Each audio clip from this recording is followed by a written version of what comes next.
औज़ुबिल्लाहिमिनश्शैतानिर्रजीम बिस्मिल्लाहिर्रहमानिर्रहीम। आप देख रहे हैं शऊर की साजिश और मैं हूं जावेद इकबाल संधू।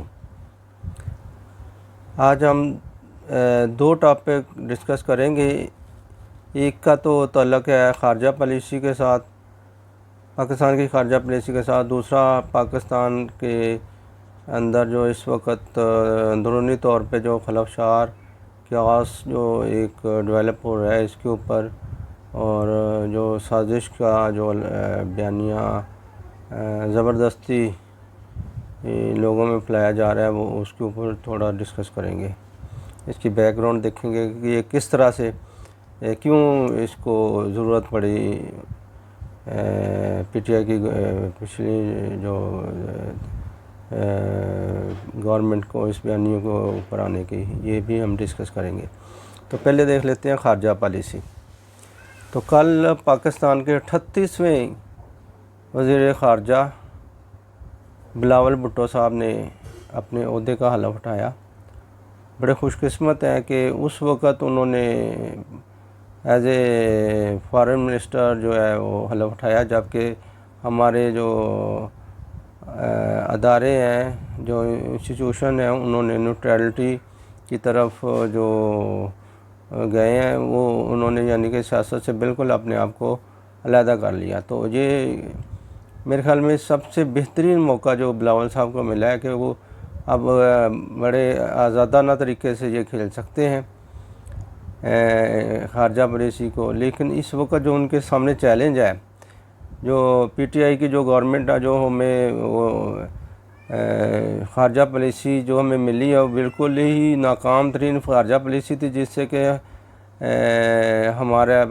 हम दुनिया में बिल्कुल तनहा हो चुके थे और ना तो हमें किसी से तल्लुक़ात बेहतर थे किसी भी मुल्क के साथ। इवन हमारे जो इस्लामी ममालिक हैं उनके साथ भी हमारे जो तल्लुक़ात बहुत बुरी तरह मुतासर हो चुके थे, अमेरिका के साथ भी, और फिर हमारे जितने भी हमसाया ममालिक उनके साथ, तो चाइना के साथ भी। तो यानी कि बहुत ही बुरी तरीके से जो ख़ारजा पॉलिसी की कारकर्दगी जिस तरह भी आप बयान कर लें वो मेरे ख़्याल में अल्फाज कम है जितनी के ख़राब हालत में इनको मिली है। तो जो ख़ारजा पॉलिसी है इसमें अब हमारी वैसे भी ख़ारजा पॉलिसी वो कमज़ोर है, वो ना तो उनके पास इतने वसाइल हैं वज़ारत ख़ारजा के पास, और ना ही इतनी सलाहियत थी।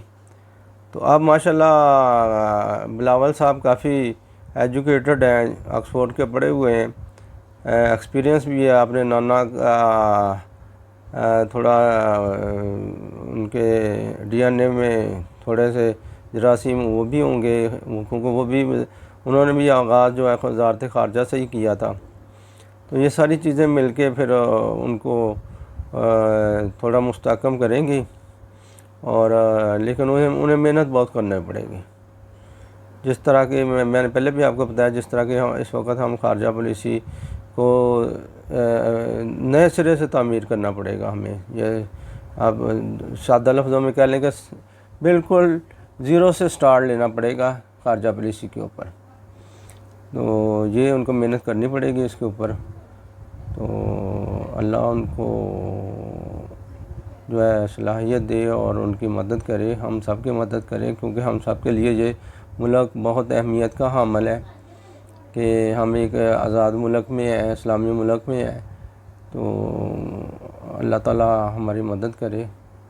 तो ख़ारजा जो वज़ारत ख़ारजा है ये पाकिस्तान में सबसे अहम वज़ारत गिनी जाती है, और इस वज़ारत की ही बलबूते पे पाकिस्तान के अगर तल्लुक़ात दूसरे ममालिक से बेहतर होते हैं तो पाकिस्तान की बरामदात में भी इजाफ़ा होता है। पाकिस्तान को जो ख़तरात हैं, जो अस्करी ख़तरात हैं दूसरे मुल्कों से, वो भी कम हो जाते हैं, और पाकिस्तान को जो दूसरे ममालिक के साथ जो तल्लुक़ात बना के जो एड वगैरह मिलती है, और जो सोशल प्रोजेक्ट चल रहे होते हैं, एजुकेशन के प्रोजेक्ट जो हमारे जो तरक्की याफ्ता ममालिक हैं हमारे इधर चला रहे हैं, हमारे अस्करी जो हकाम हैं उनको ऑफिसर्स हैं उनको ये ट्रेनिंग्स वगैरह ये सारा कुछ जो अगर अच्छे तल्लुकात होंगे तो ये अच्छा मिलेगा। फिर जंगी साजो सामान हमारा जो है हम सेल कर सकेंगे और हमें दूसरे ममालिक से जदीद हथियार भी मिल सकते हैं।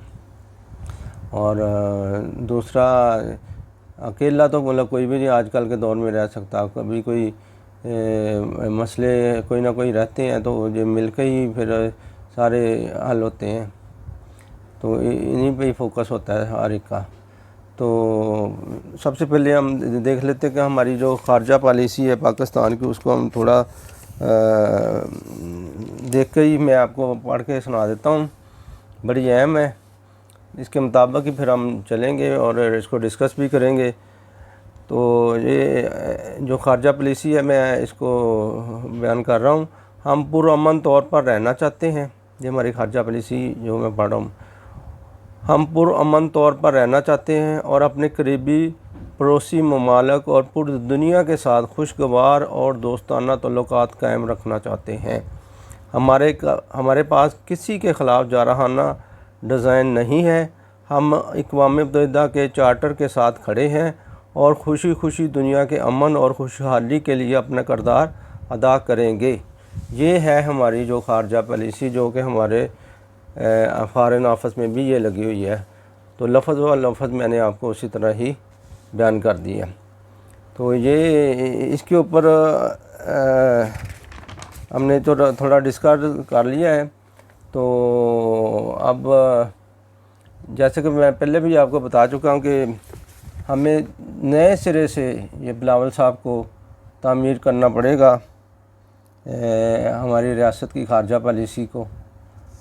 अब ख़ारजा पॉलिसी को जब हम बयान करते हैं तो इसमें दो तीन ऐसी चीज़ें हैं जो कि हमें इनको देखने की बहुत ज़्यादा इनके ऊपर ज़रूरत पड़ेगी, कि उसके ऊपर तवज्जो देने की ज़रूरत पड़ेगी। तो उसमें ये आ जाता है मुस्लिम ममालिक के साथ जो तल्लुक़ात हैं उसमें आइडियलिज़म की बजाय हमें अपने मफादात को देखना होगा। फिर ही जाके जो है ना, आइडियलिज़म पे नहीं जाना। ठीक है, आइडियलिज़म एक है, आवाम के अंदर है, लेकिन जब आप कोई डिसीजन करते हैं एज ए फॉरेन मिनिस्टर, तो हमें तो उनका ये अपने मफादात को ही देखना ना। अवाम के जज्बात तो ठीक है जो भी होंगे, लेकिन सबसे पहले हमने अपने मुल्क का मफाद देखना, क्योंकि वो दूसरा भी हमारा जो मुसलमान मुल्क है वो भी अपना मफाद ही देख रहा होगा। हाँ, कुछ जगह के ऊपर आप देखते हैं कि हमारा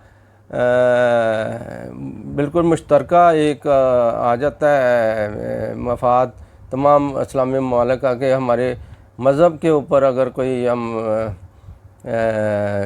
अटैक हो रहा है, कोई कर रहा है, तो फिर उसके ऊपर हमें मिल के भी उनके साथ चलना चाहिए। लेकिन जो दूसरे मसाइल हैं उनमें हमने जिस तरह वो दूसरे देखते हैं हम भी देखेंगे। तो ये यानी कि इसका असर नहीं लेना चाहिए। तो दूसरा, माशी बहदाली इस वक्त पाकिस्तान में बहुत ज़्यादा है।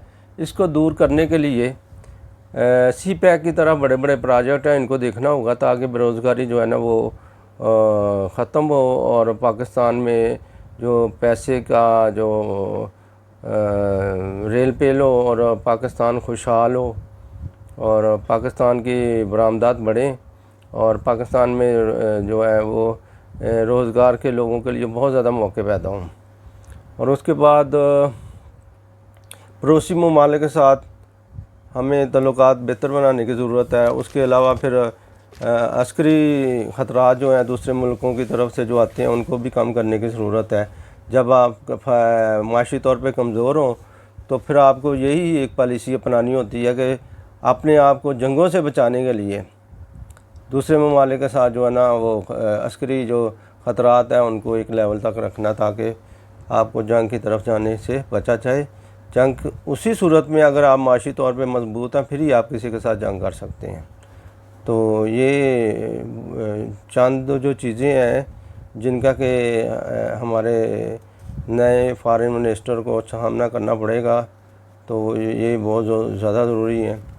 तो ये मेरी तो कोशिश होगी कि मैं उनको वो चीज़ें बताऊं कि जो हमारी जो ख़ारजा पॉलिसी को बेहतर तरीके से वो चला सकें। एक सजेशंस ही है ना, कुछ दे सकते हैं। एक तो ये जो सफ़ी की तैनाती पिछले दिनों पिछली हुकूमतें करती रही हैं, वो उसमें पसंद और नापसंद का बहुत ज़्यादा इनका अमल दखल होता था। तो ये आपने ये देखना है कि जो सलाहियत जिन लोगों में उस काम के करने का एबिलिटी हो, उसी को आपने सफ़ीर लगाना दूसरे ममालिक में। तो ये बहुत ज़्यादा ज़रूरी है अगर आप इंडिपेंडेंटली आप ख़ारजा पॉलिसी चलाना चाहते हैं। और दूसरा, कुछ ऐसे ममालिक हैं जिनका कि हमारी ख़ारजा पॉलिसी के ऊपर बहुत गहरा साया है। इसमें अमेरिका है, चीन है, रूस है, रूस तो नहीं है, इंडिया भी कुछ अस्करी लिहाज से देखा जाए इंडिया भी है, फिर उसके बाद यूएई है, सऊदी अरब है, और भी तुर्की भी अब कुछ सालों से वो भी यही हमारे काफ़ी जो है ना असरअंदाज हो रहा है। तो अब जो हमारे डिसीजन मेकर हैं इसमें ख़ारजा में, उनको अब यही करना, इन चीज़ों के ऊपर देखना चाहिए कि उन लोगों को ही डिसीजन मेकर में रखना है कि जो लोग इन ममालिक का असर लिए बगैर जो है ना फ़ैसले करें। हर वो फ़ैसला जिसमें कि आप किसी के ज़ेरे असर होंगे वो गलत होगा, उसमें कोई ना कोई आपको खजीमत का जो है ना खजीमत का सामना करना पड़ जाएगा। तो इसलिए ये चीज़ें जो है ना, चंद एक मैं उनको बताना चाह रहा था कि इन चीज़ों से आपने बचना है, किसी से कुछ ऐसी। और दूसरा, हमारे जो सफ़ीर जो आपने दूसरे मुल्कों में लगाने हैं, फिर उसको कम से कम कुछ दिनों के बाद, कुछ महीनों के बाद उनको सबको बुला के उनके साथ एक कॉन्फ्रेंस भी करने की ज़रूरत है, ताकि एक कम्युनिकेशन उनके साथ आपकी बेहतर हो। तो ये चीज़ें बहुत ज़रूरी हैं। इसलिए मैंने कहा चले मैं किसी तरीके से एक मेरा पैगाम आप तक पहुंच जाए, कोशिश करूंगा। तो ये करने की बहुत ज़्यादा ज़रूरत है इंशाल्लाह, क्योंकि हमारी ख़ारजा पुलिस हमेशा इंडिपेंडेंट तो रही नहीं है। अब फर्स्ट टाइम में हम देख रहे हैं कि ये इंडिपेंडेंटली तौर पे अगर आप इसको चलाएंगे तो इंशाल्लाह ताला रिज़ल्ट भी अच्छे मिलेंगे। और आइंदा भी जो हमारे अदारे हैं वो इसको इंडिपेंडेंट ही रखने की कोशिश करेंगे कि यार अगर जमहूरी लोग इसको चलाते हैं तो सिविलियन अगर इसको चलाते हैं तो बेहतर है कि वो इसको अच्छे नतीजे इनसे मिल रहे हैं। अच्छा, दूसरे नंबर पे जो अंदरूनी खलफशार की मैंने बताना था कि वो जो दूसरा हमारा टॉपिक है, वो उसमें देखें जो हमारा पिछली ख़ारजा, वो इसलिए मैंने उसके साथ ही रखा कि पाकिस्तान जो है ना ख़ारजी तौर पे बिल्कुल तनाव हो चुका था पीटीआई गवर्नमेंट में। और इसको जो अदम एतमाद लाने की सबसे बड़ी वजह भी यही हुई कि हमने कुछ ऐसे डिसीजन किए हैं जो गलत किए हैं। हम नारे तो लगाते हैं खुददारी के, लेकिन हमने खुददारी दिखाई नहीं है। देखें, अमेरिका के साथ हमारे ताल्लुकात बिल्कुल ज़ीरो लेवल पे चले गए थे। सऊदी अरब के साथ हमने हमारे जो वज़ीर ख़ारजा हैं उन्होंने बयान दिया कश्मीर इशू के ऊपर, तो वो सऊदी अरब भी नाराज़ हो गया। क्या ज़रूरत थी ऐसा बयान देने की? उसके बाद चाइना को सी पैक की वजह से आपने जो अमेरिका के कहने पे ही किया ना सी पैक को, तो आप कहते हैं जी खुददारी होती तो अमेरिका के कहने पे आप सी पैक को बंद ही ना करते। आपने तो सी पैक को बंद कर दिया। कहाँ गई जी खुददारी? इंडिया के साथ आपके तल्लुकात ख़राब हो गए, हमसाया मुल्क है, ठीक है, दुश्मन है, होते तो तल्लुकात उसके, लेकिन कम से कम जब आपकी मीशत, जो पहले मैंने बताया कि मीशत अगर आपकी कमज़ोर है तो फिर आपने अस्करी जारहियत को जो है ना वो कम से कम लेवल पे रखना ताकि जंग से बचा जाए। पैसा हो तो बंदा खूब लड़े, उससे कोई फ़र्क नहीं पड़ता, लेकिन एक जो है बेहतर मनसूबाबंदी से ही आप चला सकते हैं मुल्क को। इस तरह जोश व जज्बे से नहीं चला सकते, बयानात से नहीं चला सकते। तो देख लिया ना बयानात का क्या असर हुआ। अब वो हुआ, दूसरे नंबर पे मैं बताना चाह रहा हूँ कि जो हुआ ये कि एक तो ख़ारजा पॉलिसी बिल्कुल ही हमारी ज़ीरो लेवल पे चलेगी। अमेरिका के साथ जब आपके तल्लुकात ख़राब हो गए, यूरोपीय ममालिक के साथ भी तल्लुकात ख़राब हो गए, तो IMF ने जो कर्ज आपका अप्रूव किया था उन्होंने रोक लिया था जी। आपको दूसरे मुल्कों के बड़ी देर तक इधर उधर जाके कर्ज लेते रहे हैं, नारे मारते रहे हैं। IMF ने जब देखा कि इस गवर्नमेंट के अंदर ट्रांसपेरेंसी इंटरनेशनल की जो रिपोर्ट थी उसने शो किया कि PTI की गवर्नमेंट में सबसे ज़्यादा जो है ना बदइंतज़ामी और नाअहली और करप्शन जो है ना रूज पे है। मुल्क का कोई सीरियस तरीके से चलाने का इनका था ही नहीं कि कोई बंदा सीरियसली इसको चला रहा है। जो भी मशीर वज़ीर जो भी लगाए हुए थे वो सारे ही ऐसे बयानात देते थे, ऐसे अपोजिशन को अपने मुल्क के लोगों के ऊपर ऐसे ऐसे इल्ज़ाम लगाते थे।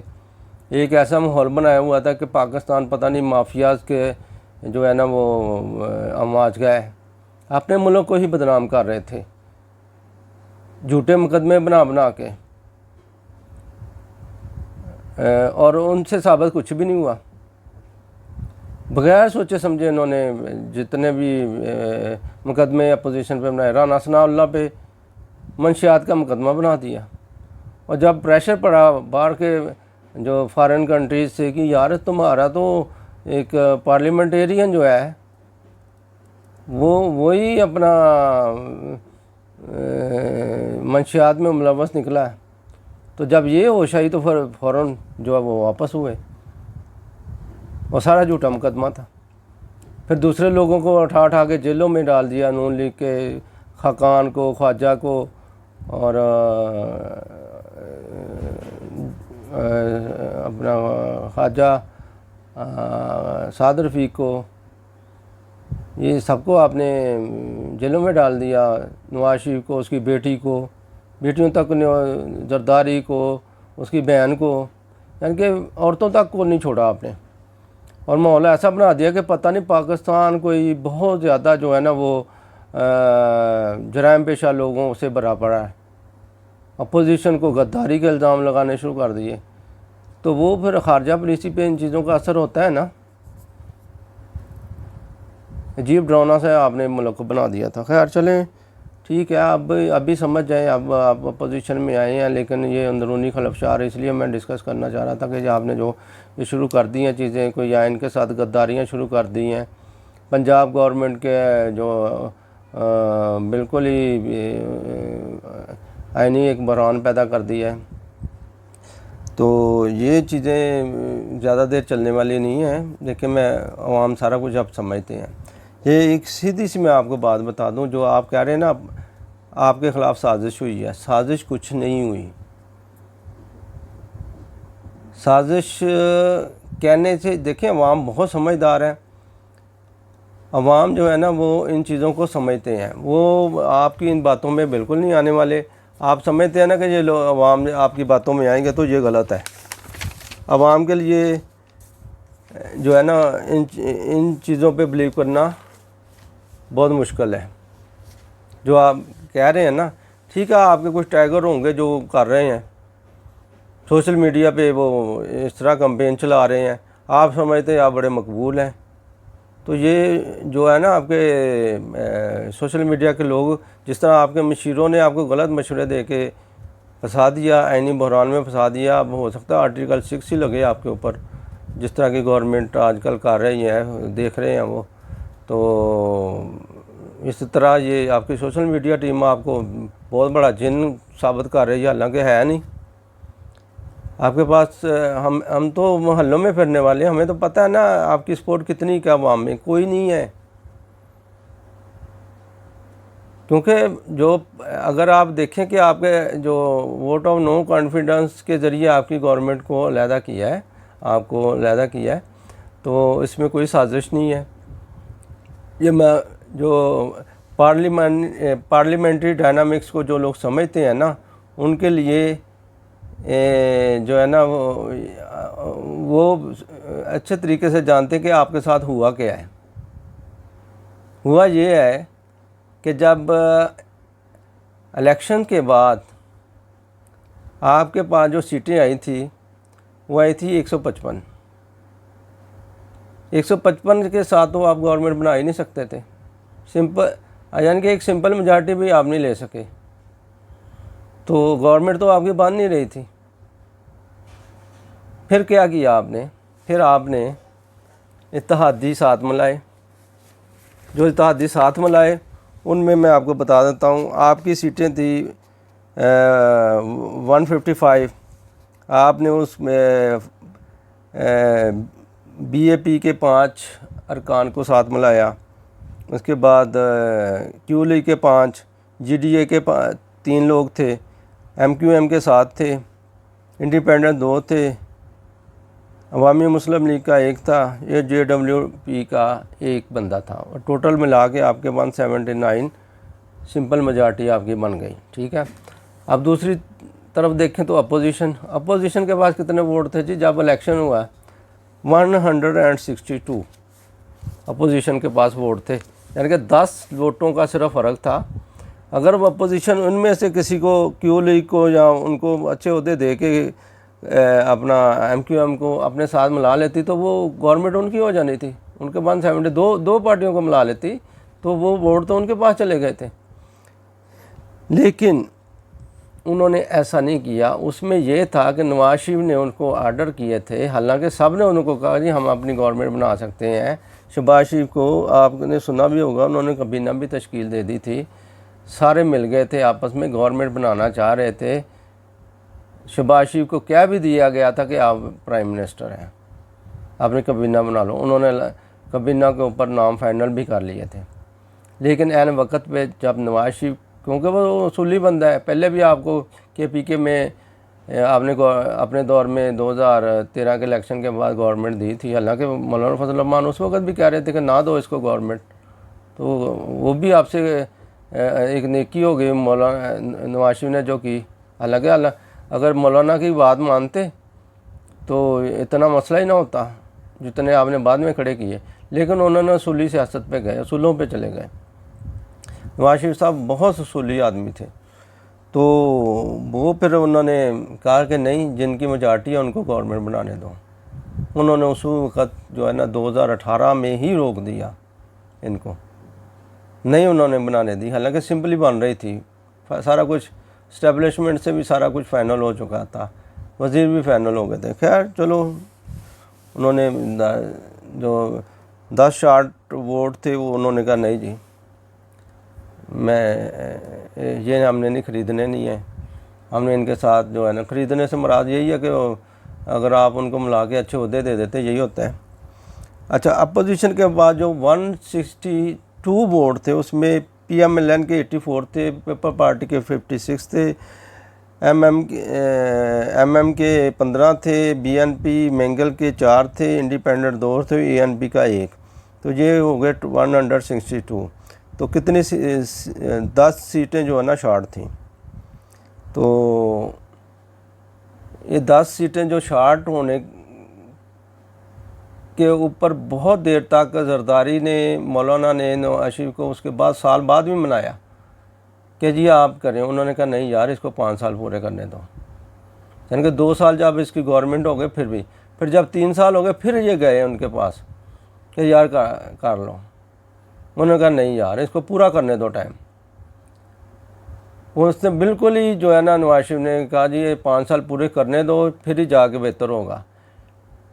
अब जब खारजा पॉलिसी बिल्कुल नाकाम हो गई पाकिस्तान की,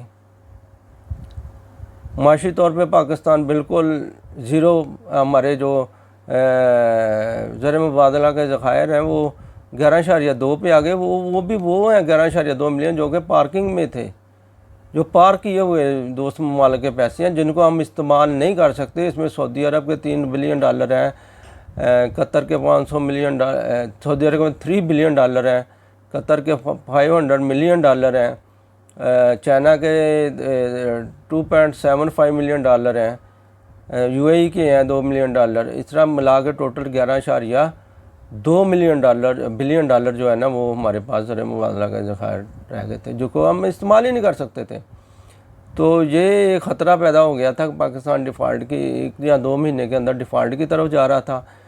तो IMF ने अपनी इमदाद रोक ली थी, वर्ल्ड बैंक ने आपकी करप्शन की वजह से इमदाद रोक ली थी, जो भी लोन उन्होंने देने थे रोक लिए थे, सऊदी अरब ने भी हाथ खींच लिया था, चाइना ने भी हाथ खींच लिया था। तो ये सूरत हाल जो जा रही थी, कर्ज़ों के ऊपर आप मुल्क को चला रहे थे। 27,000 अरब डॉलर जो है ना वो आप कर्ज़ा ले चुके थे, जबकि आज 71 सालों में पाकिस्तान ने 25,000 डॉलर लिया, आपने 27,000 आते ही ले लिया। तो इस तरह तो आप मुल्क को चला रहे थे। तो ये सिर्फ हो क्या रहा था, ये खारजा पॉलिसी की वजह से था, जो आपकी बैड खारजा पॉलिसी थी उसी वजह से था। तो वो फिर जब इतने हालात ख़राब हो गए, फिर ये नवाज शरीफ से फिर इन्होंने डिस्कस किया कि यार ये तो पाकिस्तान होगा तो हम होंगे ना, हम कुछ सियासत करेंगे ना। फिर उन्होंने साहब ने मिल के नवाज शरीफ को मनाया कि हालात ख़राब हैं। फिर आप चले गए जी रशिया। जब आप गए हैं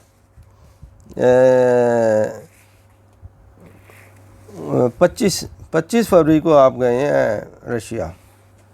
हाँ जी खान साहब, मैं आपसे मुखातब हूँ। 25 फरवरी को आपने विज़िट किया रशिया को। वहाँ पे क्योंकि दूसरे तो ममालिक कोई सुन नहीं रहे थे, तो आपने सोचा यार चलो रशिया के साथ ही सही। तो किस बेस पे गए? रशिया ने आपको लालच दिया। खुददारी देखें, खुददारी की बातें करते हैं। उसने लालच दिया कि मैं आपको 30% सस्ता तेल दूंगा, 30% जो है ना सस्ती गंदम दूंगा। हालांकि गंदम तो आप कह रहे थे कि हम एक्सपोर्ट करेंगे, गंदम तो हमारे पास वाफर है। तो आप किस लिए चले गए? यो तेल के लिए चले गए। तेल आपने खराना खाली था, तेल कहीं से उधर से धार भी मिल रहा था, 30% सस्ता भी मिल रहा था, आप उधर चले गए। तो शर्त क्या रखी खुददारी का, तो खुद अंदाज़ा करें। उसने कहा कि हम यूक्रेन पे हमला करेंगे, आपने जो है जनरल असम्बली के अंदर इसको अब्सटेन करना है। तो आप उसमें मान गए। ये है खुददारी आपकी, यानी कि वो हमला कर रहा है यूक्रेन के ऊपर, आप अब्सटेन करेंगे, वोट नहीं उसके ख़िलाफ़ देंगे। तो अब वो आपको क्या दे रहा है जी? गंदम दे रहा और तेल दे रहा 30% पर। वो पैसा तो वो भी देना पड़ता था। यार ये क्या खारजा पॉलिसी खान साहब आपकी थी? आपकी तो मैंने अब जो अपनी खारजा पॉलिसी पाकिस्तान की पढ़ के सुनाई है लफ्ज़ ब लफ्ज़, इसके मुताबिक तो ये बनती नहीं है।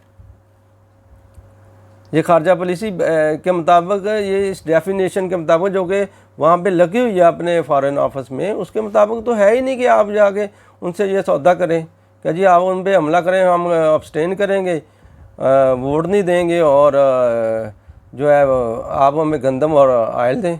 यार ये कहाँ की खुददारी है जी? अच्छा, जब आप ये वादा करके आए हैं, तो जब हमारे इस्टेब्लिशमेंट को, अवाम को पता चला, तो वो तो एक बाउंस बैक हो गया।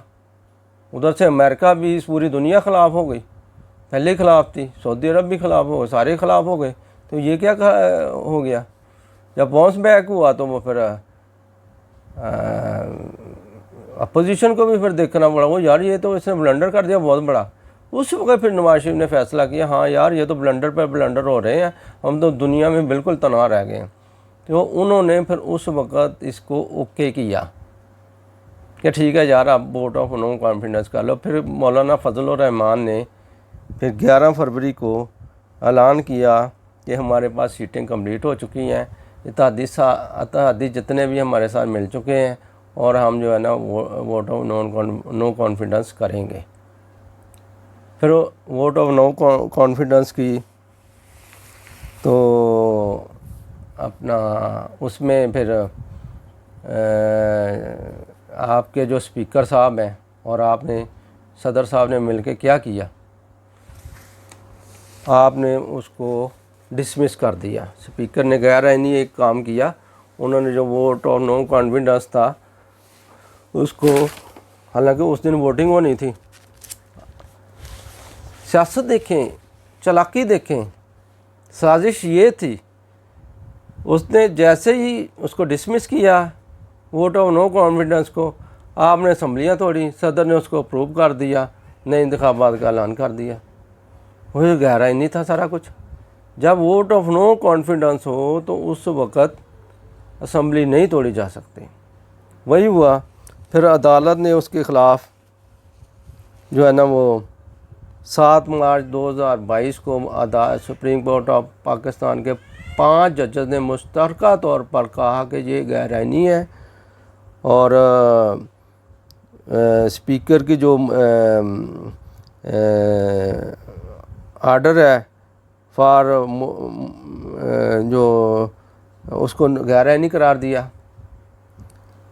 Motion for vote of non confidence को उन्होंने गैर आइनी करार दिया और असम्बली तोड़ने का जो अमल था उसको गैर आइनी करार दिया। उसके बाद फिर दोबारा से उन्होंने कहा जी कि आप वोट को वहीं से अजलास शुरू करें और वोट ऑफ नॉन कॉन्फिडेंस को उसी तरह काउंटिंग करें रात 12 बजे तक 9 तारीख को। जब 9 तारीख को सुबह से लेकर शाम तक फिर आपने चालाकी की, आपके यहाँ नया एक और नया आईनी बहरान पैदा करना चाह रहे थे। हालात इतने ख़राब हो गए, रात 11:30 बज गए। ये जो आप आजकल कह रहे हो ना जलसों में कि अदालतें रात को क्यों खुली, पता क्यों खुली? आज बताता हूँ मैं क्यों खुली। रात 11:30 बजे तक जब आपने कोई फ़ैसला ना किया, काबीना का इजलास बुला लिया और आप कोई गैर आइनी काम करना चाह रहे थे। मीडिया में तो वो चीज़ें आ चुकी, लेकिन मैं नहीं चाहता कि वो ऐसी चीज़ बयान करूं कि जो जिस पे कि कोई क्लैरिटी नहीं है। मीडिया पे बहुत सारी खबरें इस तरह के नेगेटिव फैली हुई हैं, लेकिन मैं नेगेटिव खबरों के हक़ में नहीं हूँ, ना मैं इनको पसंद करता हूँ। तो 11:30 बजे रात को जब आपने कहा जी अदालतें खुल गई, प्रिजन वैन आ गई, तो वो जो आप गैर आइनी काम करना चाह रहे थे ना, आपके स्पीकर साहब भी डर गए, आप भी डर गए, आपके जो असम्बली में अरकान थे वो सारे उठ के भाग गए। जब आपको पता ये तो सारा कुछ उलट हो गया, तो आप भी आखिरी जो चीज़ बची थी, सारा सामान तो आपने पहले ही उठा लिया था, प्राइम मिनिस्टर पर्दे तक उतार लिए थे। एक डायरी बची थी, वो डायरी भी उठा के भाग गए कि आखिरी चीज़ ये डायरी बची है, वो भी उठाई और भाग गए। तो ये तो आपके बहादुरी है, यही आपकी आखिरी गेंद थी। तो अब अदालतें खुलने का सुन लो क्यों खुली थी। खान साहब, आप जो गैर आइनी कोई कदम उठाने लगे थे ना, मुल्क के लिए बहुत बड़ा ख़तरा पैदा हो गया था।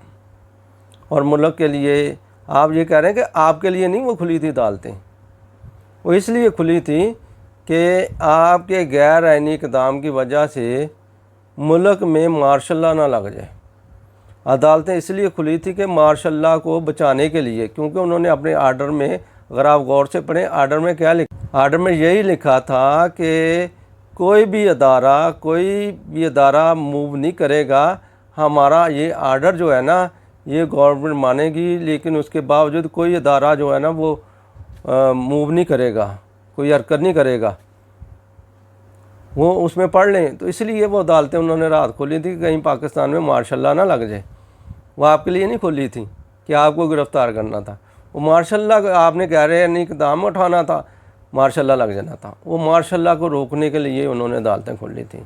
ये आप मैं बता दूं, ये है उसका जवाब जो आप कहते हैं कि अदालतें खुली थी।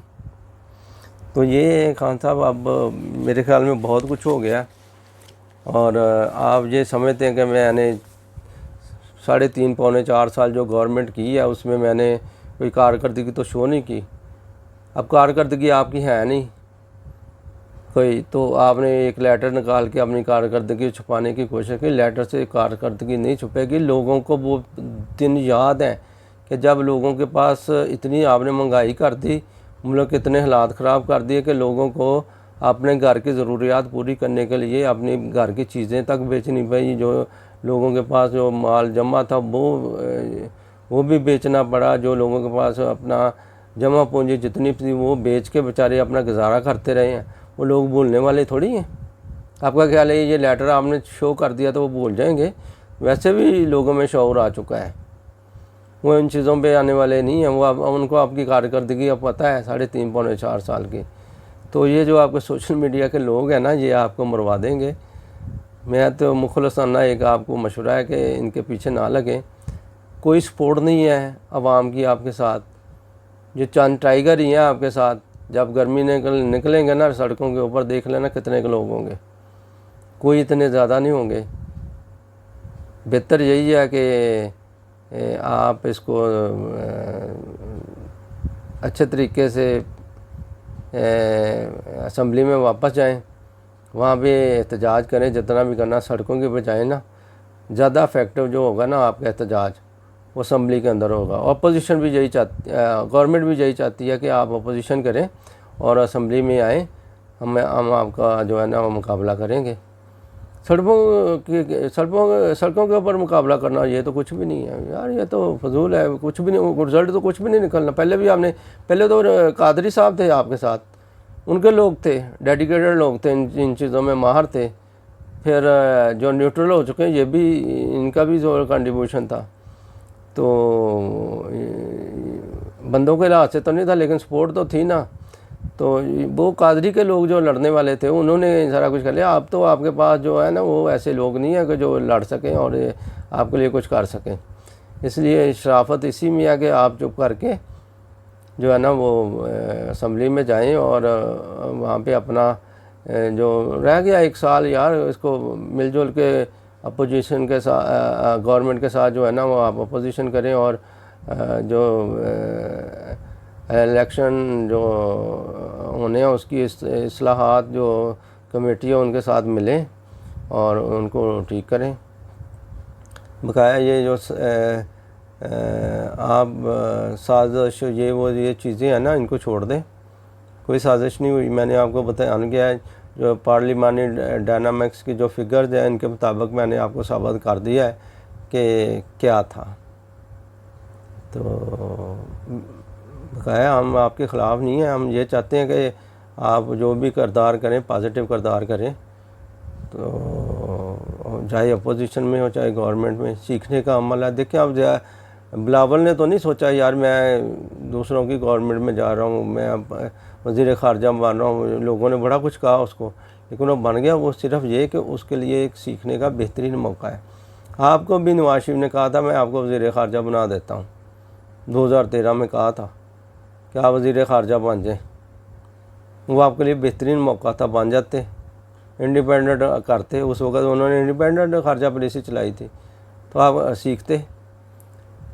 तो ये थर्ड वर्ल्ड कंट्रीज़ में ऐसे नहीं होता जी। अब इनको भी पता चल गया जो आपको लेके आए थे कि यहाँ पे फेमस बंदे को बना दो, जिस तरह अमेरिका में तो सरबराह बना दो तो रिज़ल्ट मिल जाते हैं। यहाँ नहीं है, यहाँ मेहनत करने वाले लोग ही कामयाब होते हैं, वही हुक्मरान सही रहते हैं।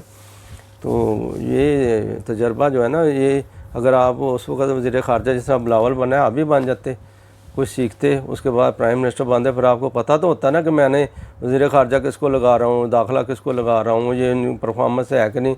ना आपके वज़ीर ख़ारजा में परफॉर्मेंस थी, ना दाखिला में थी, ना दूसरी वजारतों में थी, हर जगह आपकी करप्शन थी। तो ये थर्ड वर्ल्ड कंट्रीज़ में ये जो है ना तजर्बे नहीं चलते, पहले ही इकानमी डाउन होती है। तो ऐसे हुक्मरानों को लगा दो कि जी वो सीखने के ये नहीं होता। तजर्बाकार लोग ही हैं। अब तजर्बाकार लोगों की गवर्नमेंट बनी है ना, माशाल्लाह देखें डॉलर आना शुरू हो गया। IMF ने भी $2 बिलियन मज़ीद एक्स्ट्रा दे दिए और फौरी तौर पर दे भी रहे हैं।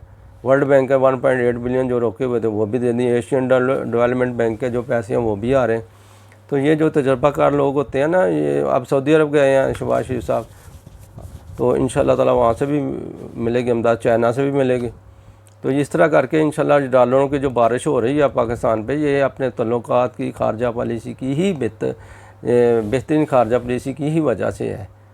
तो ये वो जानते हैं, एतमाद है उनका, पूरी दुनिया का एतमाद आ रहा है हमारे जो इस वक्त जो सेटअप बना है गवर्नमेंट का। लोग इनको जानते हैं सारे, और प्लस उनके जो आप जितना मर्ज़ी शोर मचाएँ, लोग नहीं मानते इस चीज़ को। ना आवाम मानती है कि आप जितना उनको करप्ट करने की कोशिश करेंगे, जो करप्ट नहीं है, ऐसा नहीं है। लोग नहीं मान रहे, ना आवाम मान रहे हैं ना बाहर दुनिया मान रही है कोई। तो उनका अतमाद आ गया है। स्टॉक एक्सचेंज देखें कितना जा रही है, डॉलर नीचे आ रहा है। आवाम का अतमाद बहुत ज़्यादा आ गया है इस गवर्नमेंट के ऊपर। तो माशाल्लाह बहुत अच्छी गवर्नमेंट जा रही है, ये तो अब आप आएंगे सड़कों पे तो कुछ भी आपको कुछ भी नहीं मिलना, ये मैं बता दूं। लोग खुश हैं, इस गवर्नमेंट से खुश हो गए हैं और इंशाल्लाह ताला खुश रहेंगे। मगर अल्लाह ताला हम सब की मदद करे, अल्लाह यहाँ हमारा पाकिस्तान का हामी नासर हो। ओके जी, मिलते हैं फिर नेक्स्ट व्लॉग में इंशाल्लाह। अस्सलाम वालेकुम।